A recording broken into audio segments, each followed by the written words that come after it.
कविता फसल।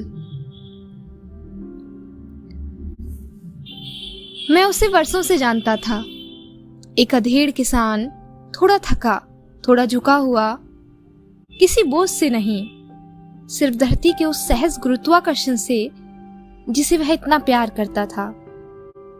वह मानता था दुनिया में कुत्ते, बिल्लियां, सूअर सबकी जगह है, इसलिए नफरत नहीं करता था वह कीचड़ काई अमल से। भेड़ें उसे अच्छी लगती थी। ऊन जरूरी है वह मानता था, पर कहता था उससे भी ज्यादा जरूरी है उनके थनों की गर्माहट, जिससे खेतों में ठेले जिंदा हो जाते हैं। उसकी एक छोटी सी दुनिया थी, छोटे छोटे सपनों और ठीकरों से भरी हुई। उस दुनिया में पुरखे भी रहते थे, और वे भी जो अभी पैदा नहीं हुए। महुआ उसका मित्र था, आम उसका देवता, बांस बबूल थे स्वजन परिजन। और हाँ, एक छोटी सी सूखी नदी भी थी उस दुनिया में, जिसे देखकर कभी कभी उसका मन होता था उसे उठाकर रख ले कंधे पर और ले जाए गंगा तक, ताकि दोनों को फिर से जोड़ दे। पर हो जाता था निहत्था।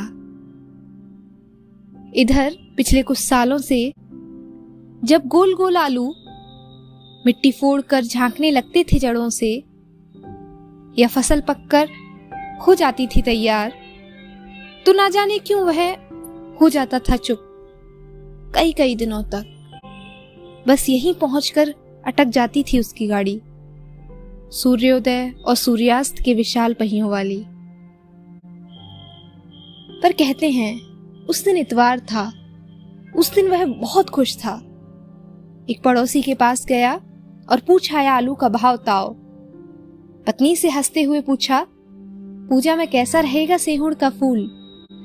गली में भुगते हुए कुत्ते से कहा, खुश रह चितकबरा खुश रहे, और निकल गया बाहर।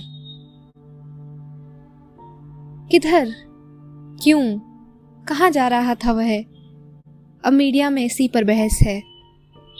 उधर क्या हुआ कि ज्यों ही वह पहुंचा मरखैया मोड़, कहीं पीछे से एक भोंपू की आवाज आई, और कहते हैं क्योंकि देखा किसी ने नहीं, उसे कुचलती चली गई। अब यह हत्या थी या आत्महत्या, इसे आप पर छोड़ता हूं।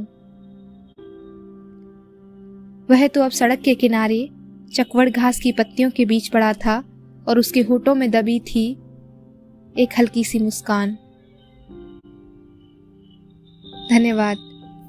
इस कविता को लिखा है केदारनाथ सिंह ने।